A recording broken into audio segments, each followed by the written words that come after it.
Hey everybody, Nick Espinoza, your chief security fanatic here, and today in X news, or Twitter news, we've got to talk about Elon Musk's Chinese propaganda machine. Now, I have been talking about this for quite some time, about a year or so. I went back and actually looked at my YouTube videos just looking for this. I have had very serious problems about the amount of disinformation that is being spread on not just Twitter, but obviously Meta, aka Facebook and Instagram, have had an explosion of this. They've been one of the cores and the centers of this. And essentially in 2023, as these corporations contracted, they started firing, basically due to shareholder performance demands. And essentially what we saw were their safety and trust teams essentially getting cut to the bone. But the worst of them, hands down, has been Twitter, aka X, now owned by Elon Musk, and he doesn't really seem to care. Now, the backdrop of this is actually coming from a Washington Post article, but I'm actually cribbing from Ashley Bellinger of Ars Technica, who I thought had a really concise write-up of this. And quite frankly, this is a very serious problem. This is why we can't have nice things. And this is also why, and this really underscores, we are seeing just an enormous amount of disinformation ramp up in the 2024 election. I now have a new, basically, article series out called Disinformation Depot, where every couple of weeks or so in this ongoing series, I'm talking about all of the latest things. And I'm going to be talking about this one in that article as well, coming up in the next week or two. And so here's what's going on right now. New propaganda is flourishing on X, and basically the other social media companies are essentially watching the endless cycle happen. Now, what I mean by that is some of that propaganda that is spewing out on X and the others are blocking are now coming right on back, because X is basically, or users of X are seeing this and then posting it right back on Facebook or any of the others. Now, if you didn't know, and this is the backdrop of this, I've talked about this extensively as well, the good and the bad, but if you didn't know, back in the day, Meta, Google, and then Twitter began coordinating takedown efforts with law enforcement and disinformation researchers after we saw an absolute explosion of disinformation campaigns coming out of Russia during the 2016 election. The Internet Research Agency, we literally have their address. We know it was basically run by Yevgeny Prigozhin. This is a huge issue, and you can literally go read the 3,000 to 4,000, it's like 3,600 or so ads, because they were completely published by the US Congress back then about just what a very serious issue this is. So in 2016, they just basically decided, hey, we're gonna essentially work together. Now, the next year after that, all three of those companies, again, we are talking about Facebook, Google, and Twitter, basically promised the US Congress that they were essentially going to endlessly work to stop these propaganda, messages spreading on their platforms. In that case, specifically Russian, but we've got plenty more adversaries out there.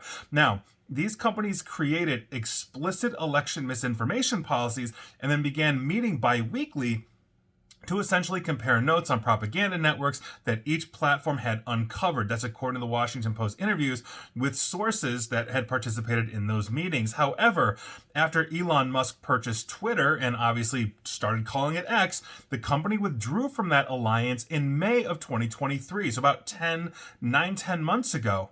So with that, let's talk the stats, because now we've got them since Twitter and Elon Musk withdrew, and they're not good. Now, in 2023, for example, Meta flagged 150, quote, artificial influence accounts, end quote, identified on their platform, of which, and I quote, 136 were still present on X as of Thursday evening. That's about 2 or 3 days ago from this actual report. That's according to the Washington Post, meaning last year, these were flagged on basically Facebook, killed, and Meta's got 136 out of the 150 still running. Now, X's seeming oversight extends to all but 8 of those 123, quote, deceptive China-based campaigns, end quote, connected to accounts that Meta flagged last May, August, and December. Now, on top of it, the Washington Post report also provided an exclusive analysis from the Stanford Internet Observatory, SIO. I'm very familiar with their work. They do very good work. They found that 86 propaganda accounts that Meta had flagged last November, and again, we are literally talking like 4+ months ago, are still active on X. Now, the majority of these accounts, 81, were China-based accounts posing as Americans, according to the observatory. Those accounts frequently basically ripped photos from Americans' LinkedIn profiles, then changed the real Americans' names while posting about China and U.S. politics, as well as people often trending on X, like Elon Musk, Joe Biden, etc., etc. Now, Meta has warned that Chinese-based influence campaigns are multiplying. The Washington Post also noted that while X's standards remain seemingly too relaxed, accounts that are linked to basically criminal investigations have remained active on X as well. And so they're not really doing anything. One quote, account that is accused of being run by the Chinese Ministry of Public Security, end quote, is still up on X despite its posts being cited by U.S. prosecutors in an actual criminal complaint. Meaning X actually knows that this is happening. It's there, but they're not really doing anything about it. Now, those prosecutors connected that account to dozens, quote unquote, of X accounts attempting to, quote, shape public perceptions about the Chinese Communist Party, the Chinese government, and other world leaders. Now, the accounts also comment on hot button topics like the fentanyl problem that we have here in many areas of the United States, police brutality, seemingly to convey a, quote, sense of dismay over the state of America without any clear partisan bent, end quote. That's according to Elise Thomas, an analyst for a London nonprofit called the Institute for Strategic Dialogue, talking again to the Washington Post. Now, some of these X accounts flagged by the Post had more than 1 million followers. 5 of them had actually paid for X verification. I talked about that for countless times where, okay, if anybody can pay $8, it is dirt cheap for an intelligence agency that essentially has unlimited resources because they're being funded by a government to just basically spin up as much verification accounts as they want on X, being whoever they want, because it's very easy. It's very easy to do. As a test for 1 month, I actually tried it and I just could simply pay for the money. I could just pay. That's it. I could be anybody. It didn't matter. Now, that suggests, though, that their disinformation campaigns that, targeting hashtags essentially to confound discourse on politics are being boosted by X, because if you have a verified account, you're boosted. This is the problem that we are talking about here. This is a huge issue, and this really goes to the heart of it. Now, when Elon Musk took over, it was a hot mess. I wrote in the first few months of that an article entitled Why Twitter Will Die. Essentially, the seemingly normal center people, moderate people, are going to leave the platform as essentially all the crazies on both political spectrums decide to simply just yell at each other. Cruelty will ramp up, anger will ramp up, and why on earth would you want to stay? On top of it, they completely slashed and burned essentially most of their staff. They went through, if you recall, and fired like everybody in like a week. Thousands of employees in one shot. You think they were reading resumes and figuring out strategically where they needed stuff? No. They took a flamethrower to the building.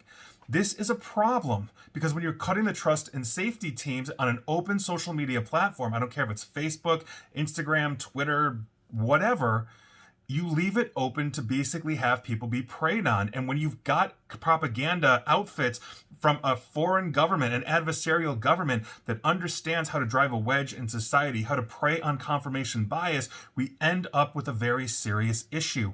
This is a problem.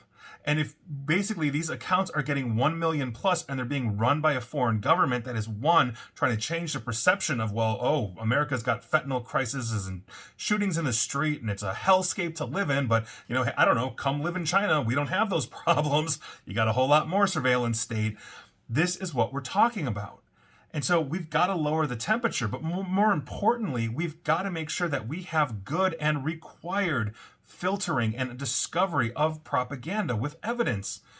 If we're not doing that, it's going to be 2016 on steroids, and that's a huge problem that we have longitudinally. So I'll leave it at there. That's your news of the day. Again, look for a quick write-up in this in my upcoming article, Information Depot, and that'll be the number 2 in the series, and it's going to go through the election. This is a huge problem. So I'll leave it at that, and it's just absolutely disgusting, but I just don't know why anybody's using X at this point. And please like, share, follow me here on Facebook and Twitter because I'm going to put this out there too. And I hope everybody reads it there. Same with YouTube where you should subscribe to me. And as always, stay safe, stay online, and just please, please, please attempt to stay private. And please don't fall for the propaganda. We're all in this together. Take care.